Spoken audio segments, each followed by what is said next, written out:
اعوذ باللہ من الشیطان الرجیم بسم اللہ الرحمن الرحیم۔ برادران عزیز و معزز خواتین، ہماری آج کی یہ نشست پچھلی 6 نشستوں کا تسلسل ہے جس میں ہم توبہ و استغفار پر بیان کر رہے ہیں۔ آج کی نشست میں بھی ہم اسی مضمون پر بیان کریں گے۔ حقیقی توبہ کی علامات سب سے پہلے بیان ہوگی۔ علماء کرام اور سلف صالحین فرماتے ہیں کہ اگر توبہ کے بعد تائب میں یہ علامات ظاہر ہو جائیں تو وہ سمجھ لے کہ اس کی توبہ سچی ہے اور اسے قبولیت کا درجہ حاصل ہے۔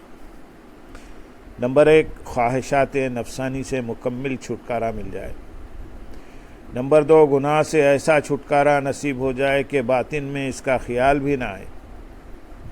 نمبر 3، حلاوت خواہش حلاوت اطاعت و بندگی میں بدل جائے۔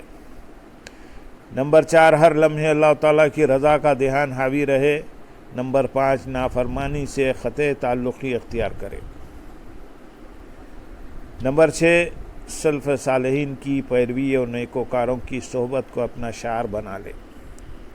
نمبر 7، رقت قلب اور رونے والی آنکھ نصیب ہو جائے۔ نمبر 8، گناہ کا ظاہری اور باطنی اثر نہ رہے۔ نمبر 9، زبان فضول گوئی غیبت اور جھوٹ سے پاک ہو جائے۔ نمبر 10، دل حسد اور عداوت سے پاک ہو جائے۔ نمبر 11، ہمہ وقت موت کی تیاری میں مشغول رہے۔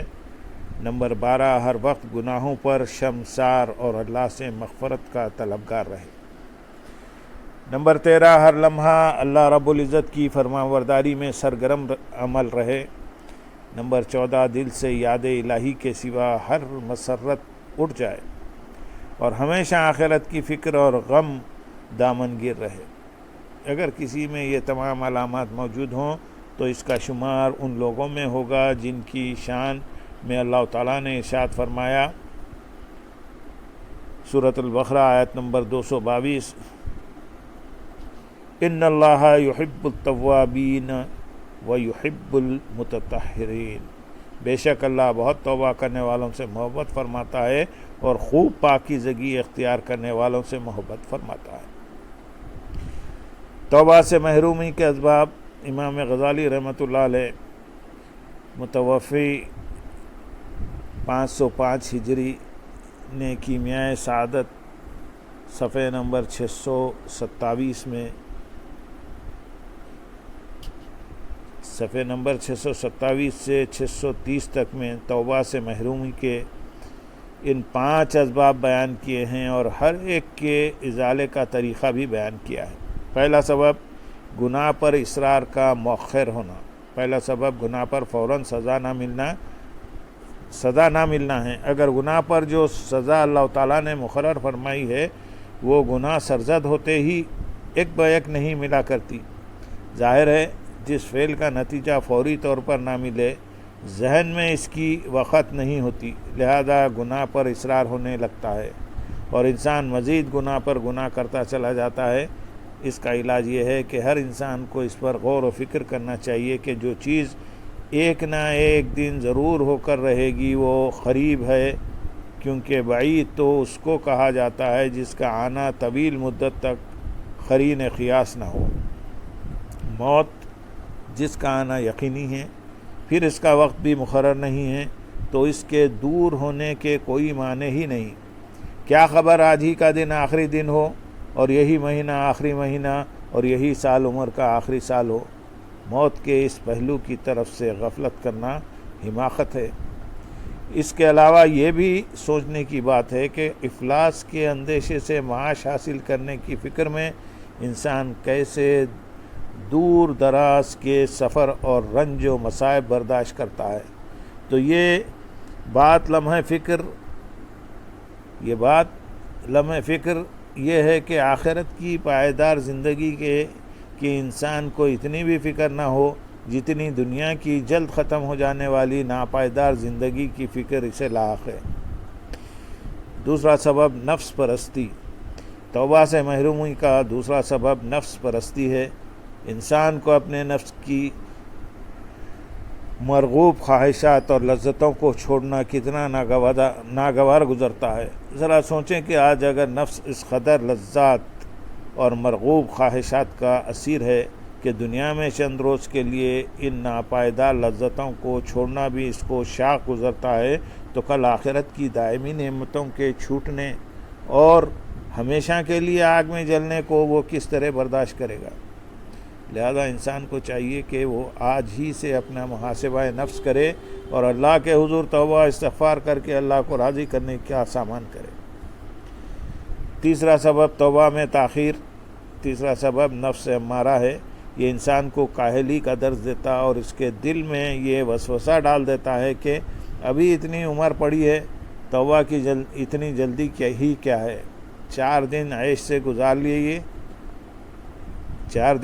گزار لیے جائیں، آج نہیں تو کل توبہ کر لیں گے۔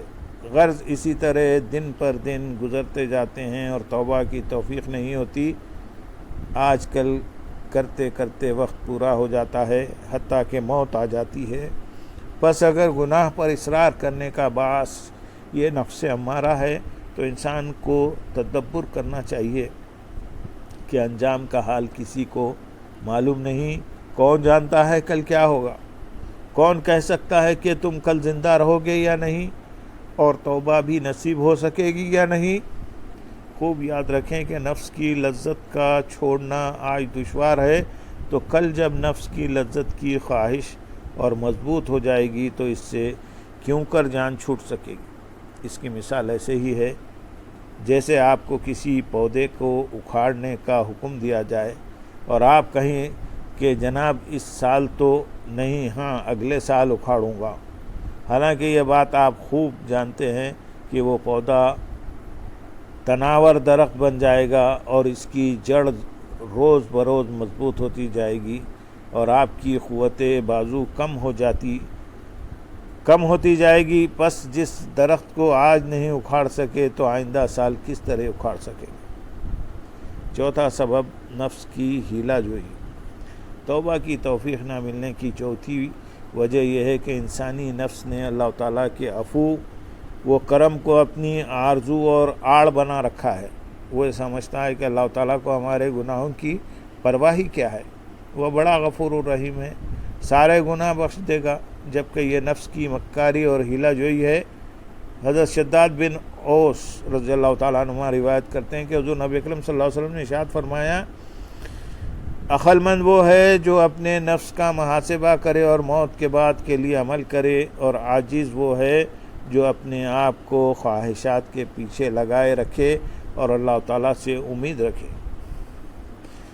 پانچواں سبب آخرت پر عدم یقین، توبہ سے محرومی کا پانچواں اور آخری سبب آخرت پر یقین نہ ہونا ہے۔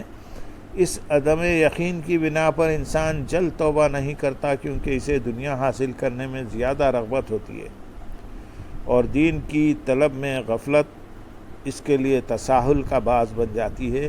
یہ بات انسان کی سرشت میں شامل ہے کہ جس شے کو اس نے دیکھا ہی نہ ہو، اس کی حتمی تصدیق دل کے اندر نہیں ہو سکتی، اور یہ بھی ہے کہ ہر شخص نقد کو ادھار پر ترجیح دیتا ہے۔ لہذا طلب دنیا میں ساری تکلیفیں برداشت کر لی جاتی ہیں اور عبادت کے متعلق نوافل تو درکنار، اصل رکن اور فرائض بھی ادا کرنا مشکل اور دشوار ہو جاتے ہیں۔ ان 5 اسباب کا علاج انسان اللہ تعالیٰ کی توفیق سے ہی کر سکتا ہے۔ اگر اللہ رب العزت دل کی آنکھیں روشن فرما دے اور انسان صاحب بصیرت بن جائے تو پھر دینی امور کی انجام دہی بھی دنیاوی امور کی طرح اس کے لیے ممکن ہو جائے گی۔ غور طلب بات یہ ہے کہ اہل بصیرت یعنی انبیاء اکرام علیہ السلام اور اولیاء اعظام کی بڑی جماعت میں کوئی بھی ایسا نہیں جو آخرت کی دائمی نعمت اور تکلیف کا خائل نہ ہو۔ یقینی بات ہے کہ اخروی کامیابی اللہ تعالیٰ سے لو لگائے بغیر حاصل نہیں ہو سکتی، اور جب تک ہم مکروہات دنیا سے منہ نہیں پھیریں گے اس وقت تک اللہ تعالیٰ کی جانب توجہ اور میلان کیوں کر ہوگا۔ اللہم صلی علی سیدنا محمد وعلی آل سیدنا محمد وبارک وسلم، وآخر دعوانا الحمدللہ رب العالمین۔ سبحان رب